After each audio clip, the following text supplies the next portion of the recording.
Jom sama-sama kami. Caranya mudah. Hanya klik join button. Terima kasih. Bila ditimpa kesakitan, kita berubat. Bila kita berubat stage pertama, stage kedua, stage ketiga, stage keempat, stage kelima, gagal juga, bila meninggal, kita terima itu suratan daripada Allah. Hidup lahirnya seorang manusia, perginya mati seorang manusia, semuanya berada di bawah jajahan takluk kudrat dan irada Allah menjadi azali lagi.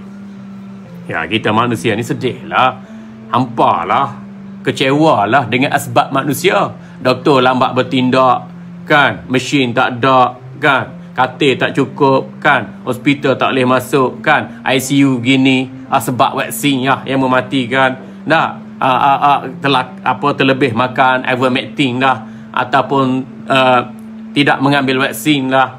Itu semua tu asbab. Itu semua sebab-sebab pada kenampakan manusia. Tetapi sebenarnya hidup kita, mati kita telah ditentukan oleh Allah semenjak azali. Jadi jangan jadi takut kita orang Islam ni. Pandemik yang ada kita urus dengan sebaiknya.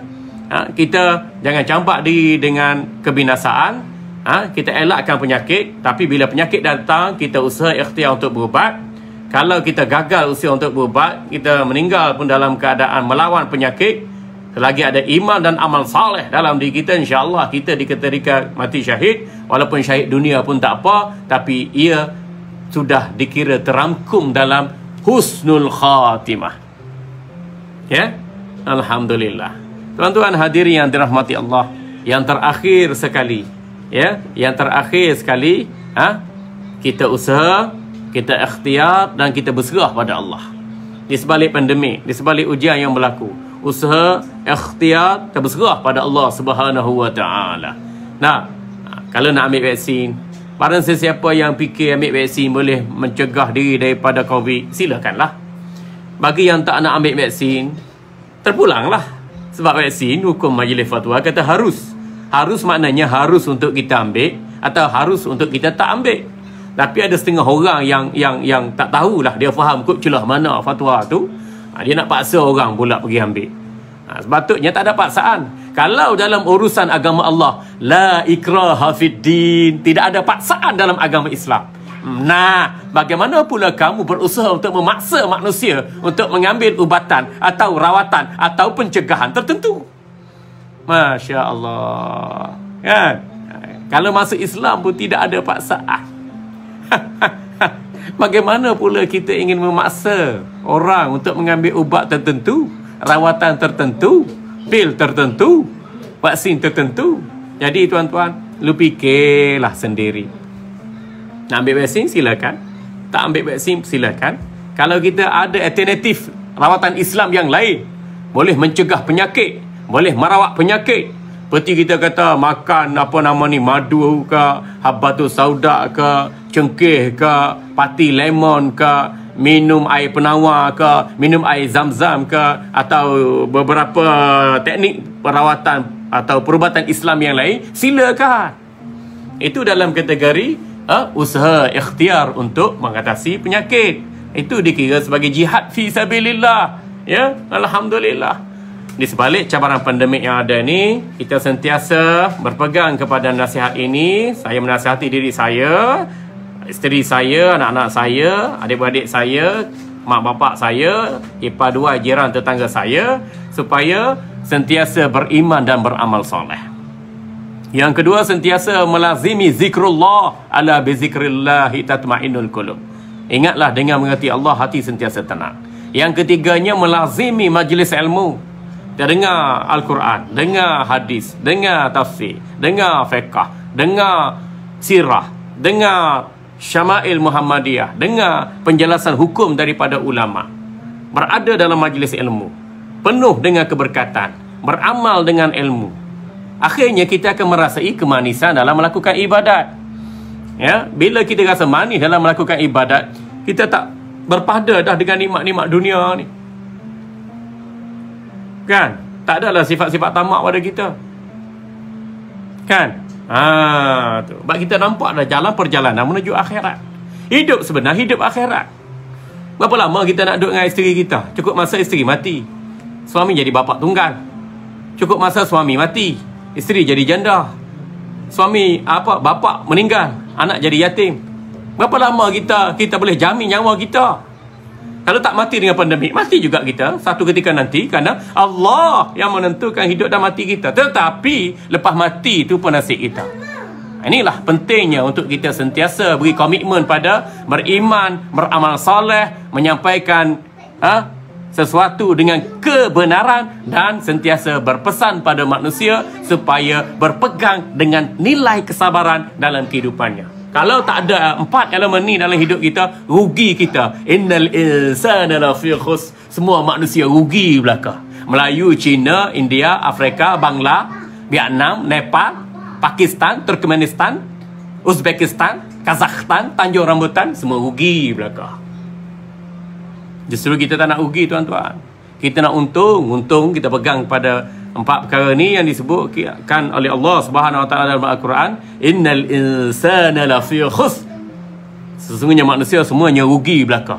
Tak kira manusia jenis mana, kulit mana, iklim mana, peta mana, duk mana sekalipun. Kecuali bila mereka beriman pada Allah dan melakukan amal soleh, tak rugi. Berpesan-pesan dengan kebenaran, tak rugi. Berpesan-pesan dengan kesabaran, tak akan rugi. Bahkan sentiasa ganjaran daripada akaun pribadinya di dunia dan akhirat. Dia akan juga memperoleh ganjaran daripada akaun-akaun murid-muridnya terhadap pesanan iman, amal, kebenaran dan kesabaran itu. Turut dialirkan pahala pada akaunnya dunia dan akhirat. Alhamdulillah.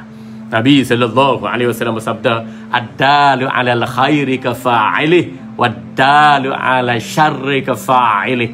Orang yang menunjukkan seseorang dengan kebaikan, dia akan mendapat ganjaran pahala sebagaimana pembuatnya. Dan orang yang menunjukkan seseorang dengan kejahatan, dia akan mendapat balasan sebagaimana pembuatnya. Jadi kita usahalah melazimi diri dengan majlis ilmu, iman dan amal, sentiasa redha dengan ujian yang Allah tentukan ke atas kita. Di samping itu kita usaha ikhtiar dan berserah diri pada Allah. Mudah-mudahan Allah sentiasa mengampuni dosa kita, merahmati kita, sentiasa menunjukkan kita jalan kebenaran, dan memberi kita kenikmatan dalam melakukan ibadat. Sentiasa mencelikkan mata hati kita. Ibadat yang kita buat adalah merupakan bekalan untuk masa depan akhirat. Jadi tuan-tuan, tak payah fikir sangatlah siapa yang jadi menteri kabinet, kan? Sebab kita tiap-tiap hari ni beradab pada kabinet. Kabinet almari, kabinet buku, kabinet dapur, macam-macam kabinet ada rumah kita. Jadi duk fikir menteri kabinet, siapa menteri kabinet, siapa menteri kabinet tu dunia. Tapi kita fikir ni kabinet kita di akhirat nanti macam mana, kan? Fikir-fikirkanlah, kan? Lepas tu kita duk bergaduh pasal apa? Pasal politik. Apa jadi PM, siapa jadi PM, orang ni jadi PM, jatuh undi tak percaya, orang ni jadi PM, jatuh. Sudahlah tuan-tuan, ya. Setakat mana kita nak jadi hamba politik ni, ya? Adakah politik itu boleh menjamin kebahagiaan hidup kita di akhirat nanti? Jadi kita fikirlah sendiri. Tuan-tuan hadirin yang dirahmati Allah, sentiasalah melazimi taubat ke jalan Allah. Tanpa taubat ke jalan Allah, tanpa istighfar, tanpa taubatan nasuha, tanpa kita bayar hutang-hutang Allah, mati nanti kita muflis. Tanpa kita bayar hutang-hutang manusia, mati nanti kita miskin papa ke dana. Jadi cuba cerdik sikit, insya-Allah. Kalau kita sentiasa celik dengan ilmu dan nilai agama, insya-Allah kita jadi cerdik. Dan orang yang cerdik antara kita ialah orang yang sentiasa hidup secara merendah diri dan melakukan persediaan bagi menghadapi hari-hari sesudah mati. Nabi SAW bersabda, Al-kayyisu man dana nafsahu wa amila lima ba'dal maut wasafih man ittaba hawa wa tamanna 'ala Allah. Maksudnya, orang yang cerdik di kalangan kamu ialah orang yang hidup dengan merendah diri dan melakukan persiapan bagi menghadapi hari-hari sesudah mati. Dan orang yang bodoh di kalangan kamu ialah orang yang hidup dengan mengikut hawa nafsu serakahnya, dan dia berangan-angan untuk dimasukkan ke syurga. justru jadilah hamba Allah yang cerdik berdasarkan kepada wasiat yang saya sampaikan tadi. Mudah-mudahan Allah ampuni dosa kita, rahmati kita dan senantiasa menghidayahkan kita ke jalan kerajaan-Nya dari semasa ke semasa, insya-Allah, dan akhirnya kita berjaya keluar daripada pandemik ini dan seterusnya sentiasa menghadapkan, mentawajuhkan hati kita dalam mencari kerajaan Allah dari semasa ke semasa, insya-Allah.